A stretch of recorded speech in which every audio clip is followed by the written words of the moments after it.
Yeah, I'm not gonna lie to you, I didn't think I'd ever make a video anytime soon about Felix to Chelsea. This is a big video. Bournemouth tomorrow as well. Let's get into today's video, people.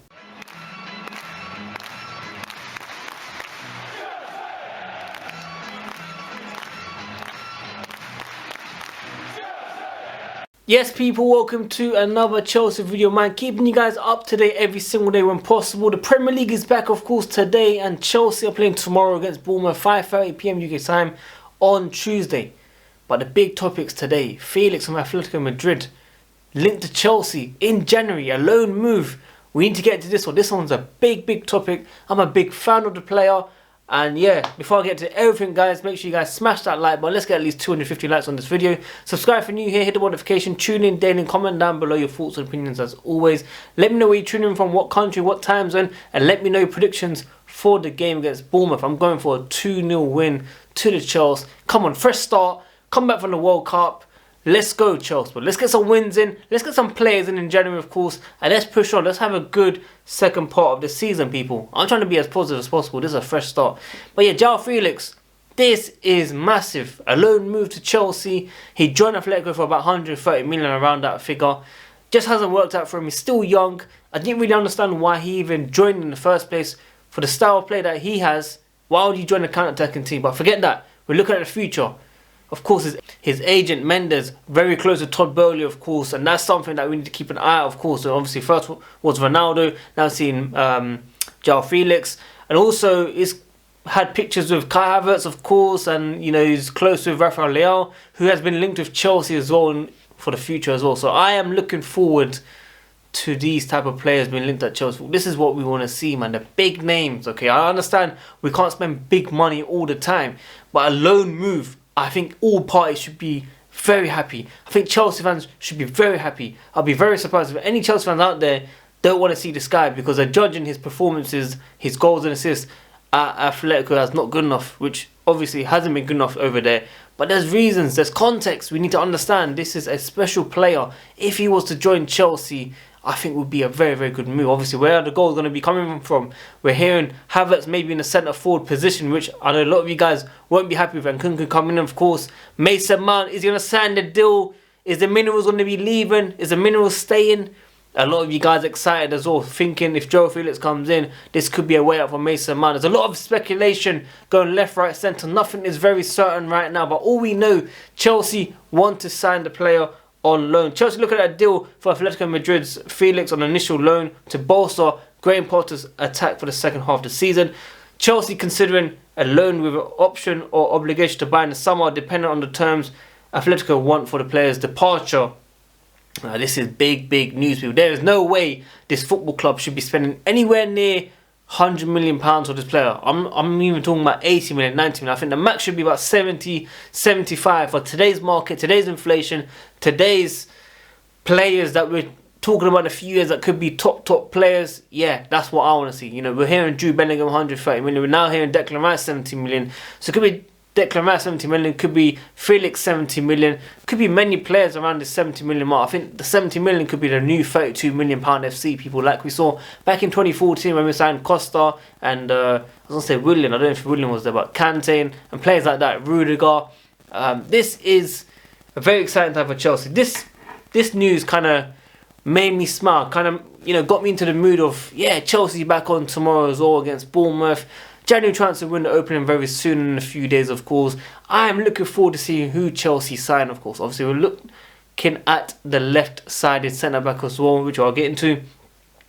But I want to see if Alvarez comes in. I want to see if Enzo Fernandez. I want to see who comes into this midfield. We know Declan Rice probably will be in the summer. I think as much I have repeated in all my videos, I am not his #1 fan or anything, but I think he can still do a great job in this Chelsea team. We need someone just to sit there and who can progress the ball at least, okay, because we don't know if J5 staying, we don't know if Kante staying, we don't know, you know, Kovacic might want to leave as well. We heard reports of him being unsettled.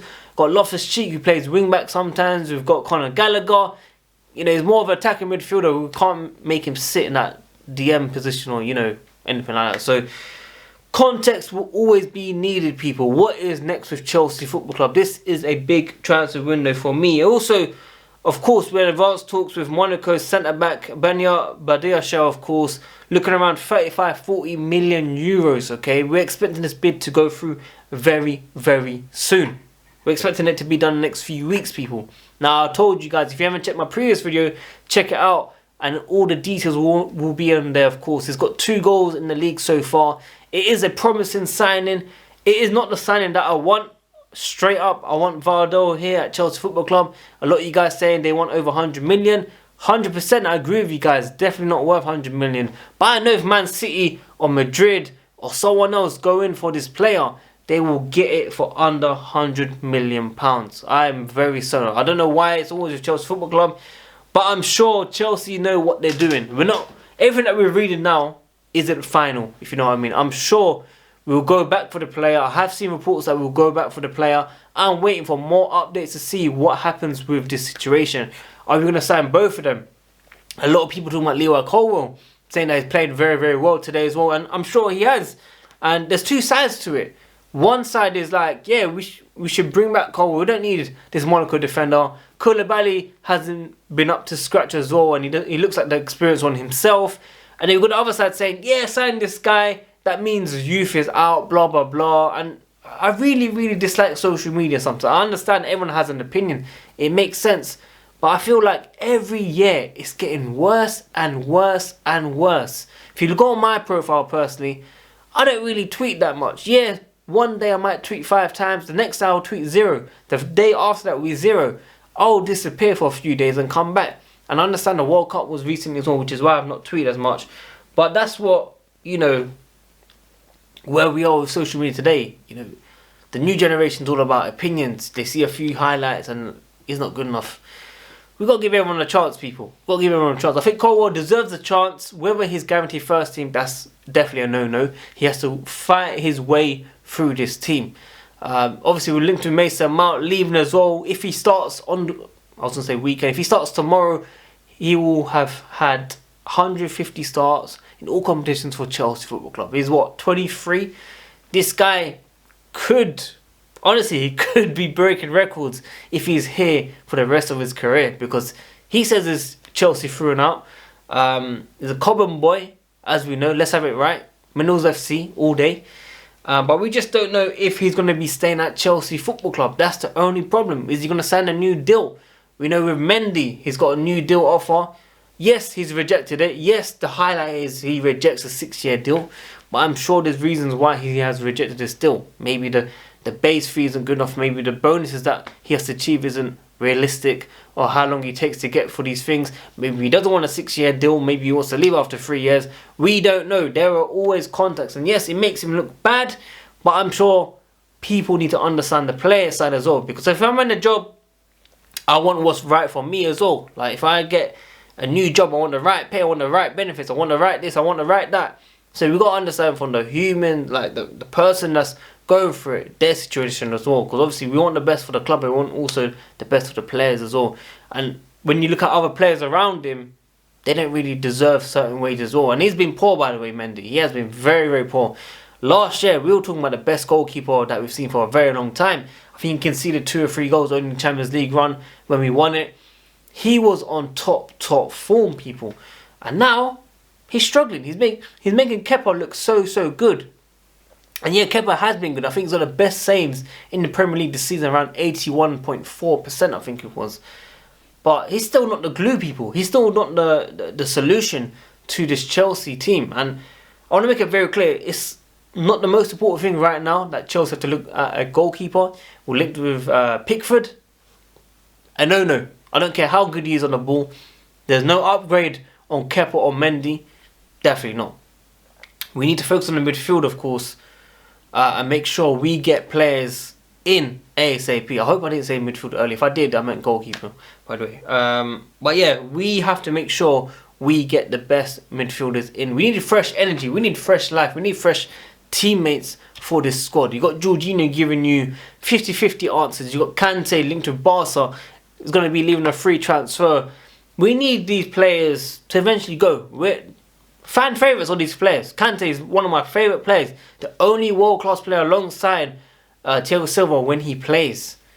I've said it in my last video. I don't care if he doesn't play every single game. If he can still be here and give us 10 games a season, but take a pay cut I'm all up for it.